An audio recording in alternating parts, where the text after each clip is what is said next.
bamaze kunywa kuri iyi nzoga, bamaze kunywa kuri iyi nzoga. Niyo mpamvu twebwe dufashijwe n'ijuru twongeye ufata aka kanya kugira ngo dusobanurire uwo ari we wese.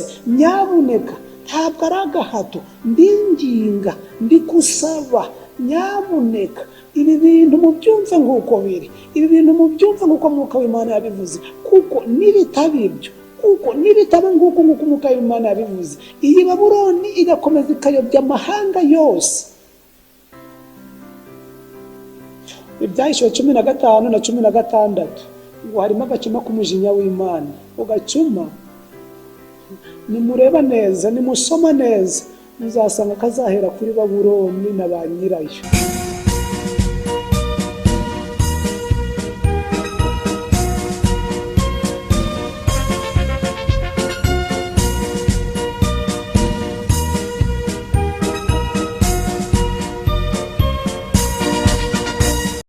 Reka dukomeze tuganire ku byigisho byacu, ibyigisho byiza, ibyigisho bisaba kugira ngo dukomeze dusabe Mwuka w'Imana kugira ngo adufashe dusobanukirwe nabyo mu buryo bukwiriye.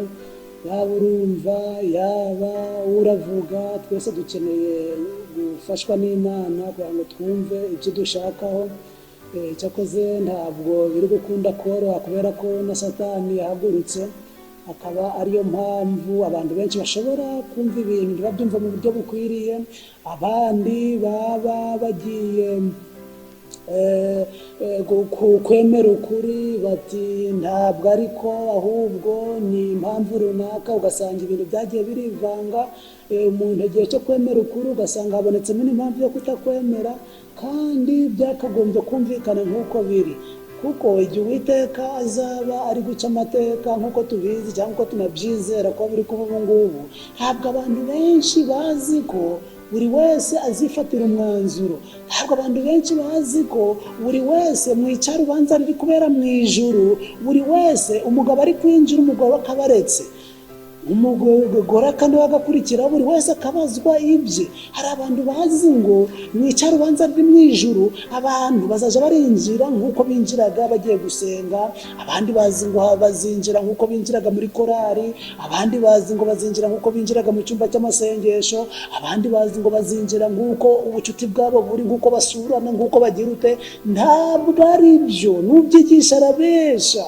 Ubyigisha ni ukutuma abantu badasobanukirwa mu icarubanza ryo mu ijuru, ngo nk'uko Yesu yapfiriye uwo ari we wese, cyangwa se ngo nk'uko umuntu umwe yaza gucumura Yesu yanari gupfa, no mu rubanza rwo mu ijuru Yesu ari kuja arareba iby'umwe buri umwe ibyo ari gukora. Reka dushime Imana ko rero buri wese n'uyu mwanya wakwifatira umwanzuro, kuko ubutumwa buri uvugwa ni ubutumwa buheruka, nibwo butumwa buzasoza amateka y'iyi si, nibwo butumwa buzatuma hagaragara urukungu n'amasaka. Impamvu Yesu yavuze ngo ntimurandure, ngo mureke urukungu n'amasaka bikurane, nuko byari bimeze kimwe. Iyo biri gukura urukungu n'amasaka biba bimeze kimwe, ariko ikintu kizagaragaza ko amasaka yagaragaye n'urukungu rukagaragara ni ubu butumwa buboneka mu Byahishuwe igice cya 14 umurongo n'uwa 8.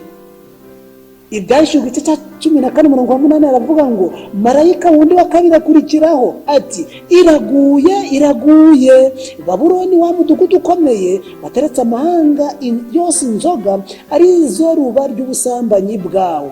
Uyu mumarayika wa kabiri avuze ngo iraguye, harimo cyico, iraguye atangara. Babuloni, wa mudugudu ukomeye wateretse amahanga yose, ari yateretse amahanga amwe. Impamvu tubivuga ni uko abantu benshi, abantu bose bamaze kunywa kuri iyi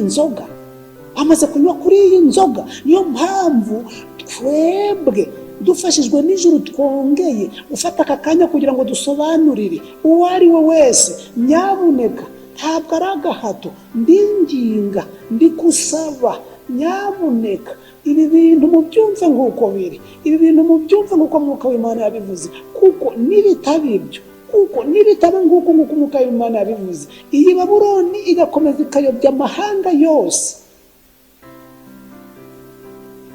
Ibyahishuwe 15 na 16 ngo harimo agacuma k'umujinya w'Imana. Ugacuma nimureba neza, nimusoma neza, muzasanga kazahera kuri Babuloni na ba nyirayo.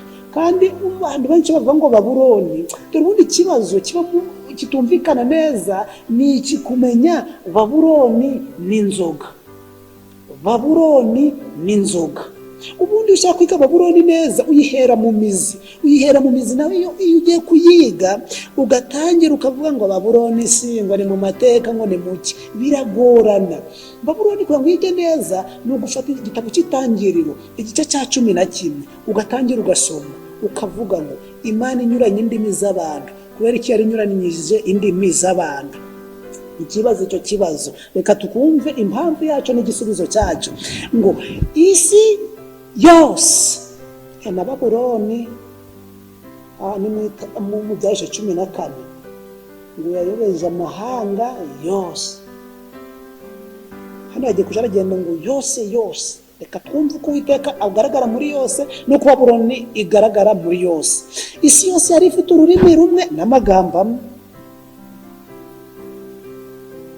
Si byose bari bavuye mu mwuzure, si bamaze gusohoka. Ururimi rwari bahuje ni rumwe, nizera gimwe. Bagenda berekeye iburasirazuba, babona ikibaya kiri mu gihugu cy'Ishinari, barahatura, barabwirana bati ikibazo kigiye kuvuka. Hari Imana ariko ngo barabwirana bati hagati ubwabo Imana ntayirimo.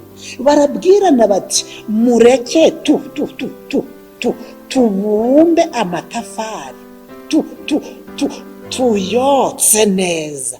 Kandi bagiraga amatafari mu cyimbo cy'amabuye bakayafatanisha ibumba mu cyimbo cy'ibyondo. Baravuga bati mureke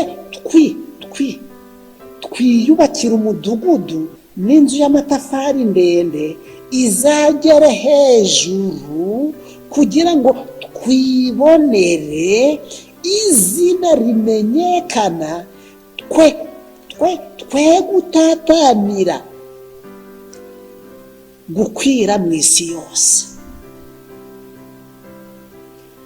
Iki gikorwa kibaye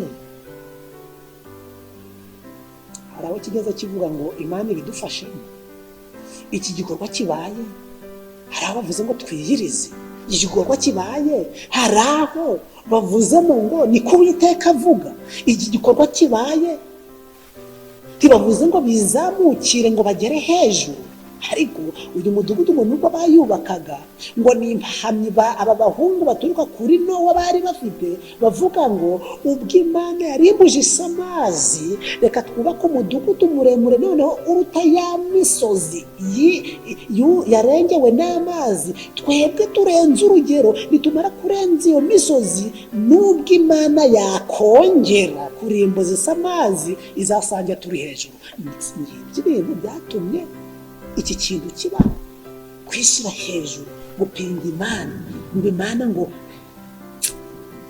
Uwiteka amanurwa no kureba umudugudu n'inzu ndende abana b'abantu bubatse. Ni abana b'abantu kuko bose ni abana b'Uwiteka, bari babaye abana b'abantu. Ikintu cyose umuntu akoze atateganya n'Imana, ikintu cyose umuntu akoze mu by'ubu buzima ndetse no mu myizerere yacu, ntavuge ngo niko Uwiteka avuze, aba ari umwana w'umuntu. Uwiteka aravuga ati dore aba ni ubwoko bumwe n'ururimi ni rumwe. Bari gusubira muri bya byiza bari bafite. Ibyo nibyo babanje gukora, none nta kizabananira gukora babishatse. Abandi bashize hamwe koko babara abandi. Reka tumanuke tubahindure ururimi rwabo urubemo nyinshi zinyuranye, be kumvana. Bose abandi bari kurwanya Imana. Ubundi Uwiteka abatataniriza gukwira mu isi yose,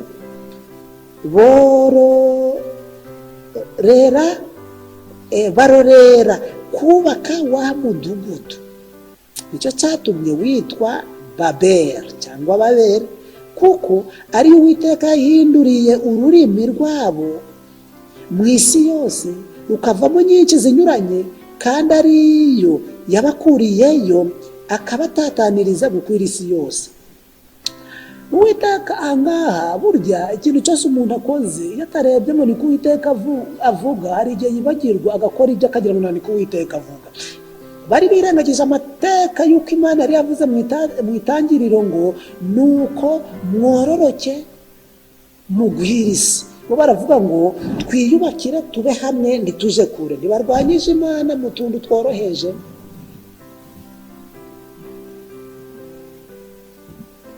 Bari bafite ururimi rumwe, Babeli.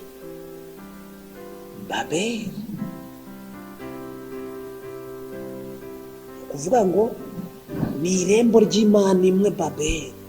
Naho Babiloni turaza gusoma mu Byahishuwe igice cya 14 umurongo wa 8. Irembo, oni cy'Imana nyinshi. Oni, irembo ry'Imana nyinshi. Aba bantu rero n'iyi myumvire ntabwo barangiriye ahangaha. Aba bantu barakomeza iki gisekuru uburyo Satani wari wamaze kukivangira. Bamaze gukirira mu nguge, babonye ubushobozi bw'Imana, ngo none kugira ngo Imana itazongera bose kubera kitari barimbuye, si uko bari bahungiye kuri yo, bahungira kuri yo batangira guhungira ku munara w'imyumvire, imikorere, amatafari, ibiti ibintu by'ibyo. Aba bantu imyumvire iyo abantu bari kubisoma mu gitekerezo cya kera,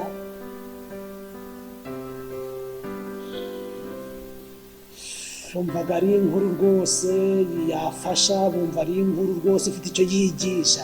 Ariko ubu nimba birindura nkabishira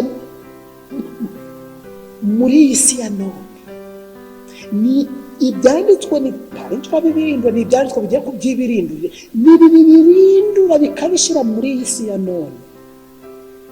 Asanga bamwe ngo ngo bati ngo biriya ngo ni bakanaka ngo usanga ngo batatwumva, ngo batatwemera, ngo ni ukugira ngo tube ababo, ngo ni ukututuma ngo baduca intege ngo mu myizerere yacu, ngo ibyiza ngo buri wese ngo yabana imyizerere ye.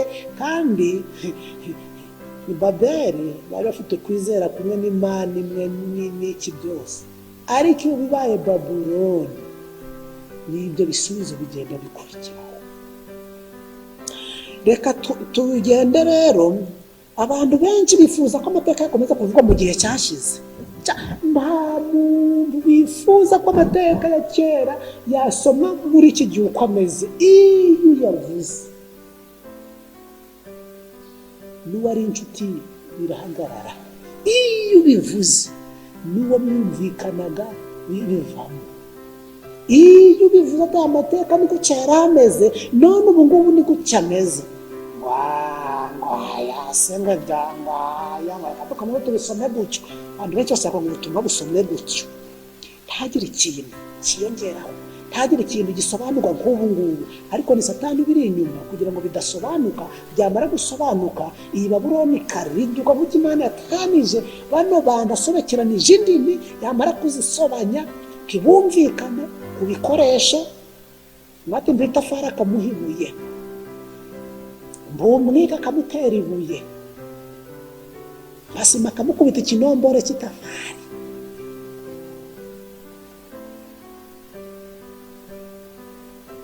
Mburwega akamutera umujugujugu w'umuhoro. Hano irabasobanya, Babuloni irasenyuka. N'iyi ngiyi igiye gusenyuka, n'iyi ngiyi igiye gusenyuka, kandi ntabwo ari njye uzayisenya, ni Imana izayisenyesha. Ibyanditswe byera. Umuntu ufite amahirwe n'uwayimanukaho. Ubu ngubu ntabwo ari inyubako, ntabwo ari amatafari, ntabwo ari inzu ndende, ahubwo ni imyizerere yamaze kuba ngiki gisozi. Bano bantu bari bavuze ngo twiyubakire, twigirire. tubaze ibyanditswe byera, tabaza ry'ibirenge byacu, byanditswe byera, murinzi wacu, urabivuga iki? Ibyahishuwe igice cya 14:8 twongeye tuhasubiramo, aravuga ngo marayika wundi wa kabiri akurikiraho ati iraguye, uko Bibiliya iri kuvuga. Abantu benshi barasomaga ngo iraguye, abantu basoma nabi batuma n'ibintu byumvikana nabi. Umwanditsi Yohana yaravuze ngo iraguye, harekara akantu, iraguye, akabazo, iraguye. Babuloni, wa mudugudu ukomeye wateretse amahanga yose inzoga, arizo ruba ry'ubusambanyi bwawe. Agera ku nzoga, Babuloni iyo tugiye kuja turayireba irajiri, niwumva inzoga, ntabwo iyo ubundi ubonye inzoga ziba zinabitseho n'uruganda rwazo. Abantu benshi bavuze ngo ni inzoga, uzagenda usoma ikintu utunze, nutabona cyanditseho uruganda uzangaye. Na Babuloni ni uko nguko imeze. Inzoga irahita ikubwira uruganda, inzoga irahita ikubwira uruganda, inzoga uruganda. Cyangwa se ufata urugero uvuga uti reka ndebe telefone mfite, reka ndebe isafuriya nguze muri botiki, reka ndebe ikintu cyose uragura rwose, urebe ugasangaho izina ryacu, ugasangaho izina ry'uruganda. Nanjye ngiye kuvuga inzoga, ngiye kuvuga ibikoresho, urahita wibwiriza uruganda. Kandi uvanemo imikino unasengera mu mutima, ushobora kugira ngo ninjye ugiye kubivuga, nyamara ari amahirwe yanyuma wari uhawe, nyamara ari amahirwe yanyuma Umwuka w'Imana araje kukubwira kugira ngo udasinda. Ikibazo cy'inzoga ni igisubizo cy'inzoga ni ugusinda. Udasinda. Ubutumwa bwatoranijwe ni umuzingo wa kabiri. Inzoga, hari inzoga zengetse, kandi koko inzoga iyo unarebye ntabwo zinganya na volute, ntabwo zinganya na volute. Hari inzoga ziba zengetse, hariho n'inzoga kubera ubukare bashobora gucanisha umuriro, ziba zimeze nka esansi cyangwa peteroli. Na Babuloni rero, izi ngiye guheraho ni izifite volute ndende. Inzoga ya mbere, yemwe musengere mu mutima kugira ngo bitanyitirwa ngo ninje, ngo ni jyewe, ngo rwose biri muri Bibiliya byose, biri muri Bibiliya, nta na kimwe ndi bwongerewe. Nje ni ukugira ngo mbibutse, nanjye mu nsengere ibyo ndi kubibutsa bigira icyo bimarira. Inzoga za mbere, Daniyeli igice cya 7:25 ngo niwe uzavuga kugomera isumba byose, ngo kandi azarenganya abera bisumba byose, azigira inama zo guhindura ibihe n'amategeko.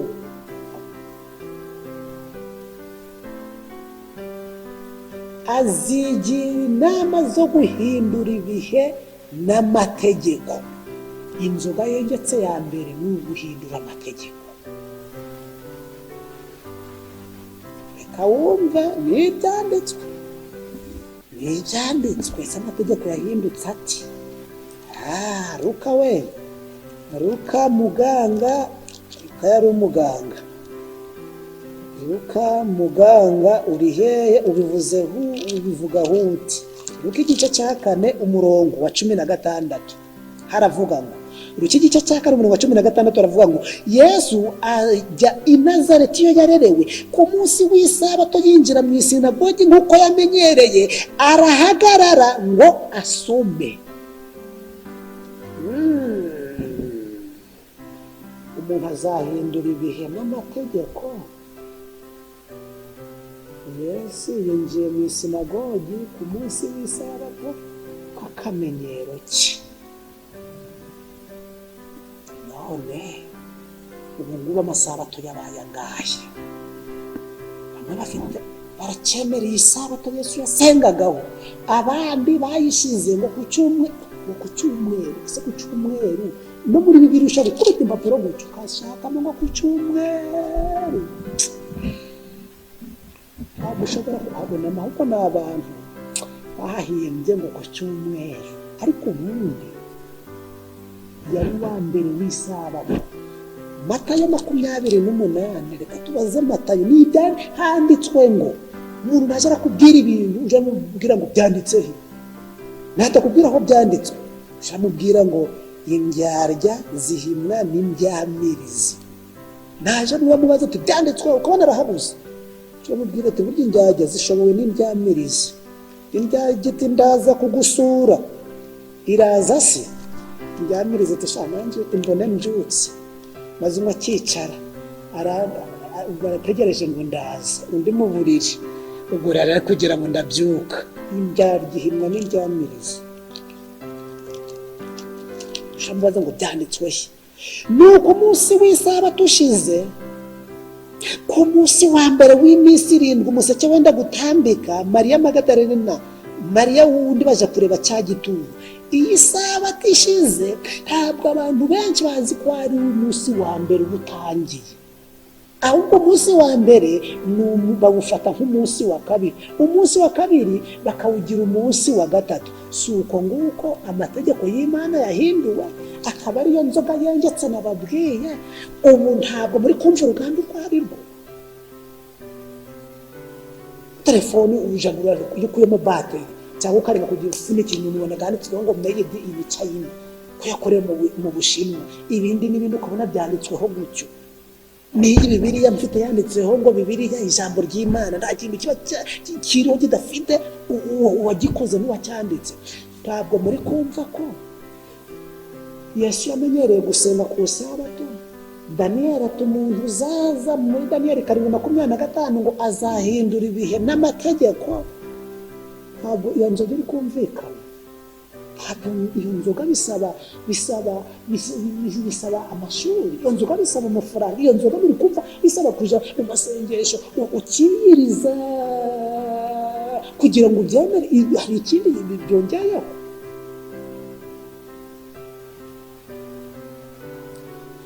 Inzoga ya kabiri yengetse, reka turi buze gucunguza uburyo umwete.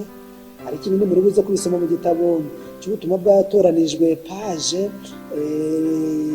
ya 55, umuzingo ni wa kabiri. Muri buze gusoma biriya neza izi nzoga kugira ngo ushaka ayinywe, ariko ntanasinda ndiyikanje, cyangwa se ntanasinda ntasindire n'abandi. Mbese umusinzi ni ibintu biranga umusinzi. Ibintu umusinzi yanga ni ukumubwira ngo yasinze. Umuntu uzashaka kureba ko umuntu yasinze, uzamubwire ngo yasinze, azakubaza ibibazo bibiri. Kimwe kizaba kiri kuvuga ngo, kandi ntuzagishobora, ntuzakibonera igisubizo. Azakubaza ngo ni wowe watsengereye? Ntuzagisubiza. Usangaye.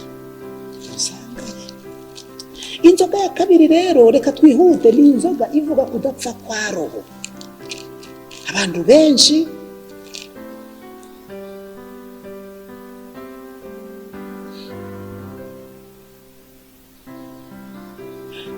Umubwiriza igice cya 11:7 haravuga ngo n'umukungugu ugasubira mu butaka uko wahoze, n'umwuka ugasubira ku Mana yawutanze.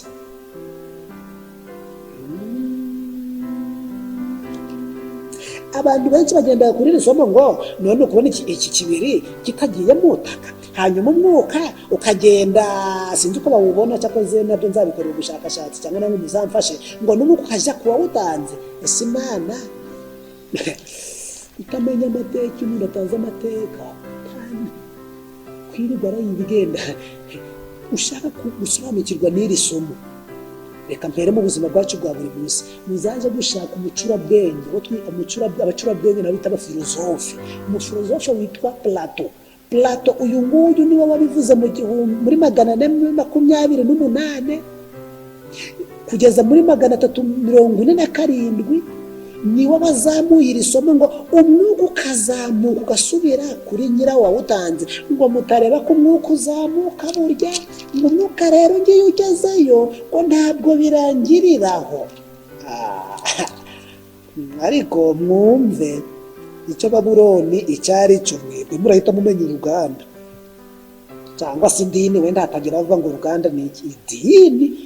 Kandi iryo dini ntabwo ndi kurirwanya, ko ndi kuvuga ngo mugarukiraho, kuvuga ngo mugarukiraho, ndi kongera nkabisubiramo ngo mugarukiraho, nyabuna ndi kubinginga mugarukiraho.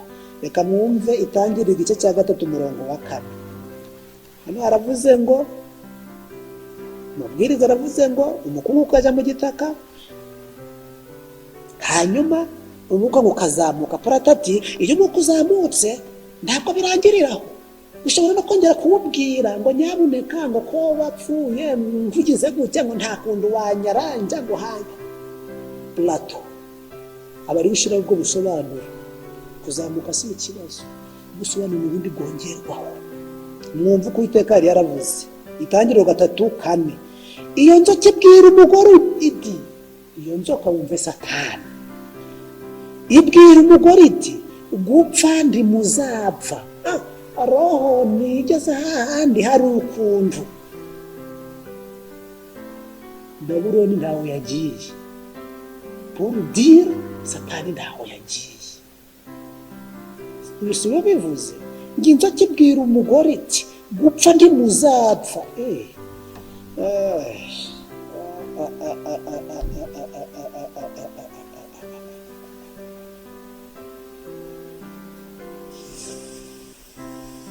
Yewe Zaburi, Dawidi nawe mu bantu b'abahanga Uwiteka yishimiraga. Reka tumubaze Zaburi, wewe uri kuvuga ngo iki? Zaburi 146. Rwose iyo umuntu apfuye aba apfuye, nanjye nimfa nzaba ngiye. Cyakoze ni ukuvuga ngo twagendera ku ruhame Yesu yadusigiye ngo hahirwa abapfu bapfiriye mu mwami. Naho nuvuga ngo nimfa ngo bazangira gutya ngo bibe gutya, ngo nzabigira gutya bibe gutya, uzaba uri kubyitekerereza. Nuvuga ngo wasinziriye ngo uzamukoresha iki ngiki cyangwa ukoresha iki ngiki, uzabikora mu nzozi ngo niko biri kuba, ariko ntabwo bizaba biri kuba. Zaburi 146, we Dawidi uri kubivuga hiki. 146, umwuka we umuvamo agasubira mu butaka bwe, uwo munsi imigambi ye igashira. Ni kangahe turi kumva ko abasinziriye bari kugira indi migambi? Ni kangahe turi kumva imyizerere iri kugenda igatuma abantu ngo bahindurwa, ngo bakorerwa, ngo bagishirwa indi mihango, ngo hanyuma bakaja batuvuganira kuri Nyagasani. Ariko Bibiliya yita iki? Imigambi ye ngo fine, imigambi ye ngo birangiye.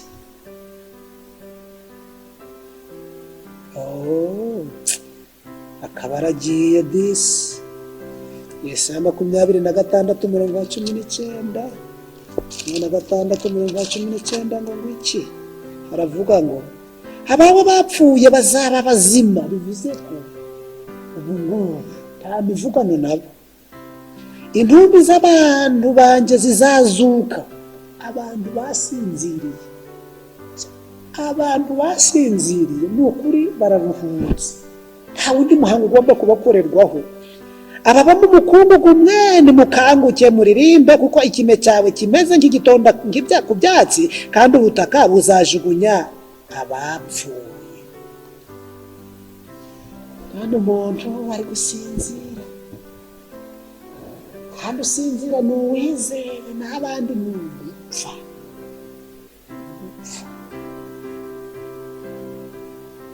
Kuki kintu kigezweho kandi abantu bari bacumva mu buryo Imana icumva. Umubyeyi wanjye nabuze yarapfuye, mukuru wanjye nabuze ntabwo ari umugaryo, yarapfuye. Amahirwe y'abahari kuko yarapfanye kwizera. n'atarapfanye kwizera. byaba bibabaje. Iyi nzoga rero nayo yarengetse. Niyo mpamvu mwumvaga ku maradiyo, niyo mpamvu mwumvaga hirya no hino ngo umuntu yitabye Imana. Arabura kwitaba Imana agakora umurimo wayo, arabura kwitaba Imana agaje kubwiriza ubutumwa, arabura kwitaba Imana ngo yihane ibyaha bye, yitabye Imana mu gitaka. None se ubwo kuko wa mugabo nawe, wa mugore nawe, wa mwana we, rubyiruko nawe musore, yitabye Imana aramanuka ino hepfo, Imana ibajya ino hepfo. Icyo kintu sinzi rwose, sinzi ikintu kitujijira. Umuntu yitabye Imana agiye mu gitaka, Imana ibajya ino hepfo. Icyo kintu ntabwo cyumvikana. Iyo nzoga yarengetse rero, niyo mpamvu hano mu Byahishuwe igice cya 14 havuga ngo wa mudugudu wateretse amahanga yose inzoga. Ngo umuryango wa kanaka ngo babazwe na kanaka ngo kuko ngo yitabye Imana. Imana agiye cyakoze, Imana ishimwe nabyo. Buri wese ubwo Yesu Kristo agiye kuzagaruka, tugiye kuzareba bemeraga Imana ibaga mu gitaka n'abemeraga Imana ibaga mu kirere. Buri wese agiye kuzahagarara mu ruhande rwe avuga ati burya Imana yanjye yabaga mu gitaka, burya Imana yanjye niyo hejuru kandi niyo migabane ihari. Nuko abizera ko umuntu witabye Imana agiye ino hepfo bazaje uruhande rwabo, n'abazi ko umuntu yitabye Imana baba bagiye ku murimo wayo kwiri mu ijuru. Abo bantu nibo bagiye kuzagaragara. Inzoga zigaragaza uruganda, niyo mpamvu uruganda ntarwitayeho cyane, ahubwo nashatse kubwira abantu banywa, abantu basengererwa izi nzoga, kugira ngo rwose dufatanye tugarutse.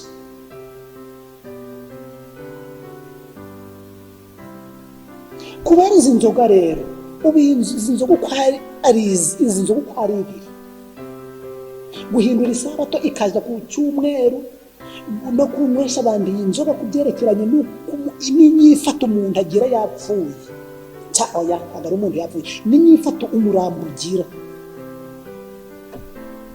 Izi nzoga ni za zindi babwiye ngo zengetse, izi ngizi uzirutse, izi ngizi ugize amahirwe ukaziruka, umuntu wazigusengereye ntabwo yagucika, umuntu wazikuguriye ntiyagucika.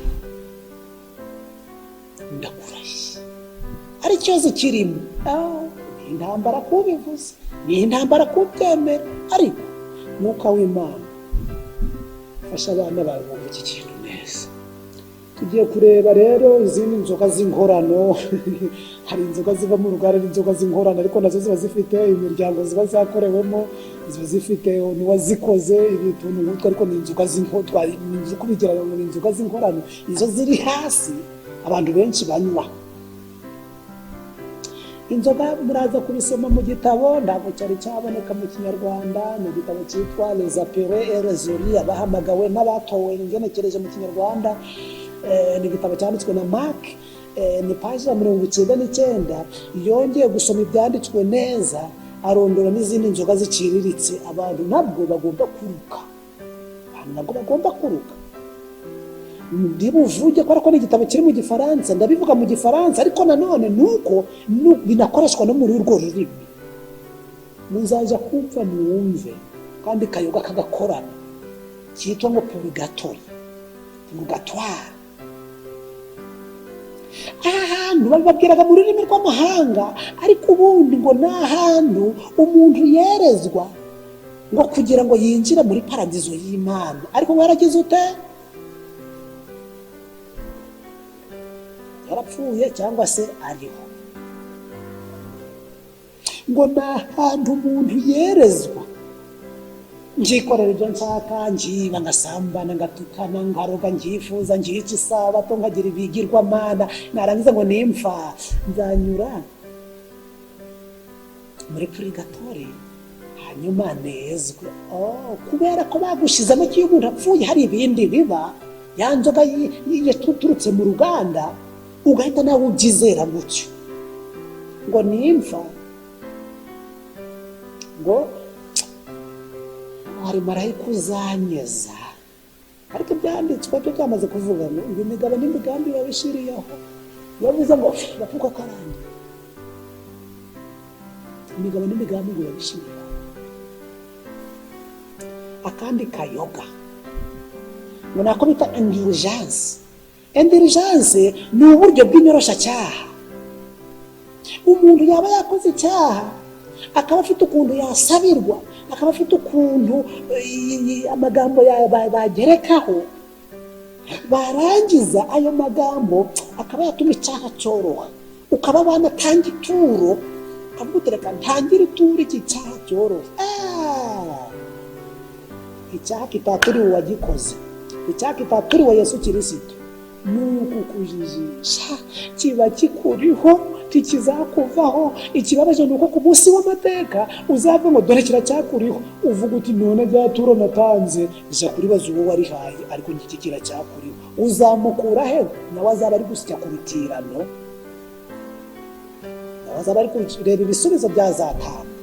Icyaha cya kabiri ni icyaha byitiriwe mu ndimi z'amahanga, cyitiriwe la mariolatrie.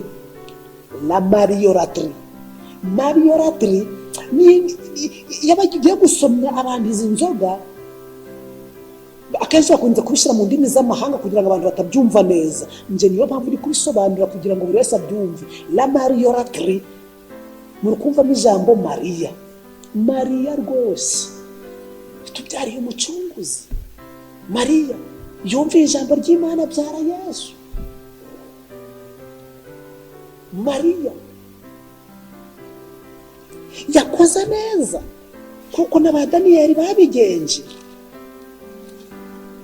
ariko iki cyo bavuga ngo mariolatrie ni ikibazo gikomeye. Mariolatrie ni ikibazo gikomeye, ngo ni uburyo Mariya agomba gukomeza guhabwa icyubahiro kikarenga n'icyo wadukiriye ku musaraba, ariko abantu benshi ntabwo babyemera. Niyo mpamvu ubona mu masengesho agenda anyuramo, mu mitako abantu bambara anyuramo, ni ukugaragaza ngo mariolatrie. Niyo mpamvu ujya kubona muri iyo mitako yambarwa mu majosi usanga Mariya ari uri hejuru, Yesu wadupfiriye ari uri hasi. Abantu benshi ntibazi ko biriya bintu bipanzwe kuriya, ntibazi ko bifite icyo bisobanura. Impamvu Mariya ari we uri hano aho ziriya sheni zombi zihuriye, hanyuma Yesu akaba ari uje hasi. Ntabwo bazi ko ari uburyo bwo gukuza icyo bita la mariolatrie, kugira ngo Mariya aje arakomeza kwererezwa kuruta n'umwana we. Ariko Ezekiyeli arabivuga yiki ngo naho Nowa, naho yaba Daniyeli, naho yaba Yobu baba bakiriho, ndirahiye ko batagira icyo barokora ari umuhungu cyangwa umukobwa, gukiranuka kwabo kwakiza ubwabo bugingo gusa. Niko Uwiteka avuga. Navuze ikintu kitari ngo niko Uwiteka avuga, ni ugucyitondera. Aha ngaha batanze b'abagabo b'intwari, Nowa, Daniyeli, Yobu, ngo naho baba bakiriho nibo bazirokora gusa. Ubu uvuze ati Nowa, Daniyeli, Yobu, Mariya, naho baba bakiriho bakwikiza ubwabo, ngo ngo none se ngo wakwemera umwana ngo kanga nyina? Ntabwo wamwanga. Ariko Yesu ubwo yavuze ngo iki? Nta rindi zina twaherewemo agakiza, nta rindi zina tugomba gukirizwamo ngo mu isi no mu ijuru uretse izina rya Yesu Kirisito. Yarayobowe nyina. Nguko rero uko ibintu biri kugenda bikura, abantu bagatekerereza Yesu bakamushyiramo amarangamutima. Yesu avuga ngo nta rindi zina twaherewemo agakiza uretse izina rya Yesu Kirisito. Yesu yari yibagiwe nyina. Wakinsubiza mute? Urashaka igisubizo? Musanga yarayobowe nyina. Ukomeze mariolatrie. Ariko niba uzi ko yari yiyiza akaba yarazina nyina, mariolatrie iri budukoreho. Yesu niwe ugomba kwererezwa. Izi nzoga ziri kuvuga muri Babuloni igice cya 14 umurongo wa 8 ni ziri kurwanya Yesu. Tugomba rero izi nzoga njyewe nawe unyumve, niba uzi ko utegereje ijuru, niba uzi ko ijuru ribaho, mfasha dufatanye. Izi nzoga tubwira abantu barekeraho kuzinywa, ko zasindishije abantu birahagije. Ikindi nicyo bita umubatizo wo ku gahanga, le baptême par aspersion. Le baptême par aspersion uriya mubatizo wo ku gahanga, uretse murebe icyo uriya mubatizo urwanya. Ndaza ndawuvuga, niba uri kubona uwo mubatizo ubaho, weho urahita umenya icyo kindi icyo kiri kurwanya. Matayo igice cya 3 umurongo wa 13. Icyo gihe Yesu ava i Galilaya aja kuri Yorodani, asanga Yohana ngo amubatize. Nawe ashaka kumuhakanira Yohana ati, kwari je wari ukwiriye kubatizwa nawe, none ni wowe unsanze? Yesu aramusubiza ati, emera ubikore kuko ari byo bigukwiriye ngo dusoze gukiranuka kose. Ahera ko aremera. Yesu amaze kubatizwa, uwo mwanya ava. Uriya mubatizo wo ku gahanga uri kurwanya aka kajambo kavuga ngo ava, kuko Yohana yakoresheje amazi n'umubatizo wo ku gahanga ukoresha amazi, ariko aka kajambo ngo ava ntabwo abantu benshi babizi, ntabwo abantu benshi bakitaho. Ava mu mazi, ava mu. Murasanga uriya mubatizo wo ku gahanga uri kuvana iri somo, uri kurihanagura. Umubatizo wo ku gahanga uhita uhanagura direct. Matayo 3 umurongo wa 16, iyo wemeye kubatizwa ririya somo urihanaguye muri Bibiliya. Kandi hano mu byahishuwe igice cya 22 umurongo wa 18 aravuga ngo umuntu wumva wese amagambo y'ubuhanuzi bw'iki gitabo, ndamuhamiriza nti nihagira umuntu uzongera kuri yo, Imana izamwongeraho ibyago byanditswe muri iki gitabo. Kandi nihagira umuntu ukura ku magambo y'igitabo cy'ubu buhanuzi, Imana izamuhanagura ku mugabane wa cya gitabo cy'ubugingo no kuwa rwa rurembo rwera byanditswe muri iki gitabo. Kongera kugabanya, dore ibihano biriya nibyo biri inyuma. Ubikora abikore, ejo atazabona ibihano bije ngo mbese babigisha twabonaga kuri radiyo, ngo babigisha twabonaga kuri televiziyo, babigisha twabonaga YouTube, babigisha twabonaga Facebook, babigisha twabonaga Instagram, babigisha rwose ko ari ibintu batabivuze, biravuzwe. Ikindi akandi kayoga nakitwa ngo Pierre le fondateur de l'église, cyangwa se ngo Pierre ngo niwe rufatiro rw'itorero. Pierre ni urufatiro rw'itorero irishi. Urufatiro rw'itorero ni Kristo. Wa Kristo ravuze ngo kuri urwo rutare niwe rutare, ngo niho nzubaka itorero. Itorero ryubatse kuri Petero rirahari, ariko rigiye kuzaba nk'uko Babuloni yaguye. Ni Imana igiye kurisobeka mu rurimi, hanyuma bagwe. Itorero rigomba kubaka ku muntu. Impamvu rero bavuga itorero ryubatse kuri Petero ni ukugira ngo habona ko umuntu no kubahagararira kuja arababwira ibyo yizera nabo babyemere. Impamvu bavuga ngo itorero ryubatse kuri Petero ni ukugira ngo bitoramo umuntu mukuru aje arabizerera, abasabira umugisha ku Mana warinde. Yesu yaravuze Yohana 14, ngo ninjye nzira y'ukuri n'ubugingo, ntawe uza kwa data ntamujanye. Umuntu ushaka gusengerwa, umuntu ushaka gusabirwa, umuntu ushaka umugisha aje yibariza Yesu. Ariko iki kivuga ngo Petero ngo niwe itorero ryubatseho. Urabizi bashobora kanavuga n'intumwa zose, iyo bapfa kubigoronzora bakavuga intumwa zose, wenda ho bari guhuza n'isomo rivuga ko twubatse ku rufatiro rw'intumwa n'abahanuzi. Ariko ngo Petero sarushiki Yohana, Petero arushiki Yakobo, Petero arushiki Bartolomayo, Petero arushiki Filipo, Petero arushiki Tito, Petero arushiki Yakobo. Byabi ni ngo bamwuririreho bagaragaze kwikuza kwabo. Iki ngiki ni akandi kayoga kagiye kurimbukana na Babuloni. Akandi kayoga nico bita ngo infaillibilité papale. Infaillibilité papale ni ubudahangarwa bw'uyu muyobozi wafashe umwanya wa Petero, arangije gufasha umwanya wa Petero, none yavuze ko ngo nta cyaha akora. Mpamvu muzamwumva ngo ni nyir'ubutungane, nyarabatongana, umuntu udakora icyaha ninde? Azamuzane tubane iminsi mikeya, nuko bidashoboka. Mbabwire amakosa ye, mbabwire ukuntu nawe ari umuntu nk'abandi. Infallibilité papale ni ukuvuga ngo ntashobora gutsindwa, ngo niwe Imana inyuzamo imigisha, ngo niwe Imana inyuzamo ibyifuzo bye, hanyuma akabigeza ku bantu bose, kubera ko bavuze ngo afatiye ku ntumwa agahita anatanga n'umugisha. Petero yahaye ndi umugisha kugira ngo twumve ko n'ubu bubasha buhabwa umuyobozi w'itorero rya Roma, Papa, nawe yatanga uwo mugisha. Petero yahaye nde umugisha, ibyo yakoraga byose nabivanaga kuri Yesu, kuko nawe ibyo wakora ugomba kubivana kuri Yesu, kuko nanjye ibyo nakora navana kuri Yesu. Cyakoze iyi nyigisho ngizi zitambutse, abantu benshi batavuga ngo ni iri torero n'ibi bihanganye. Nta torero na rimwe rihanganye, ni ibyanditswe. Ni abantu bahanganye n'ibyanditswe, none bari kubihanganisha n'amadini kugira ngo bakomeze bibere iyo bari. Sawa, murakoze, mukomeze mubeho gutya. Akandi kayoga, kako rwose ubanza naterwa n'amabuye, ni inzoga ivuga ngo misa. Undi nta ikibazo ari aya mazina, ikibazo ni intego aya mazina yashiriweho. Misa abantu benshi bayijamo bagiye kuramya, abandi bakayijamo rwose kandi ugunda, abandi bakayijamo bafite ibyiringiro byo kuvugana n'ijuru, abandi bakayijamo rwose. Ariko ba nyiri kubishiraho bashiraho misa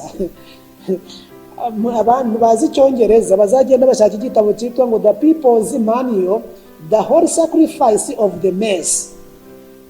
Reka ngisubiramo, kiravuga ngo The People's Manual, The Holy Sacrifice of the Mass, page 42. Icyo gitabo kibwacyo kivugiramo ko ibitambo, amagambo asomerwa muri misa ngo afite umumaro uruta uw'i Karuvari. Tekereza.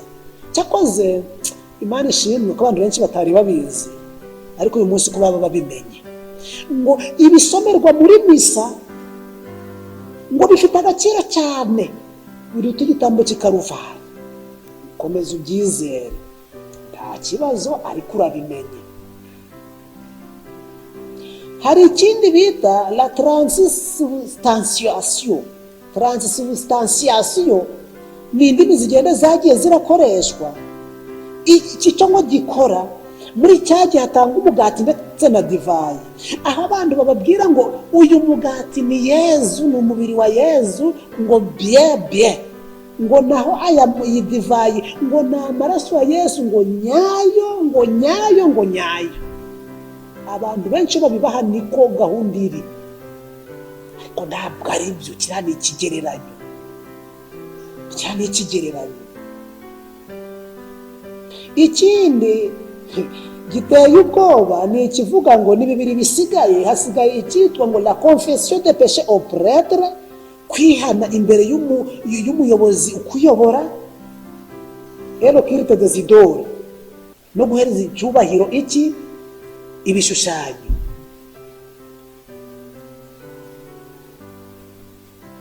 Umuntu agakora icyaha akagikorera mugenzi we, yarangiza akavuga ngo ngiye kwihanira ahantu runaka, niho ngiye kwihanira. Akagenda akihana ku muntu atakoshereje, kandi yakuba aravuga ngo twaturirane ibyaha. Umuntu wakoshereje niwe wakagombye kubwira, hanyuma ukaza kubwira umuntu icyaha ngo gusabira imbabazi. Niyo mpamvu mujya kubona mukabona abantu ahantu hamwe mu nsengero n'amadini amwe hamanitsemo ibintu by'ibishushanyo no mu mbuga cyangwa se hakikije urusengero, ukabona hamanitsemo iki, hamanitsemo bacyarimo ibishusho.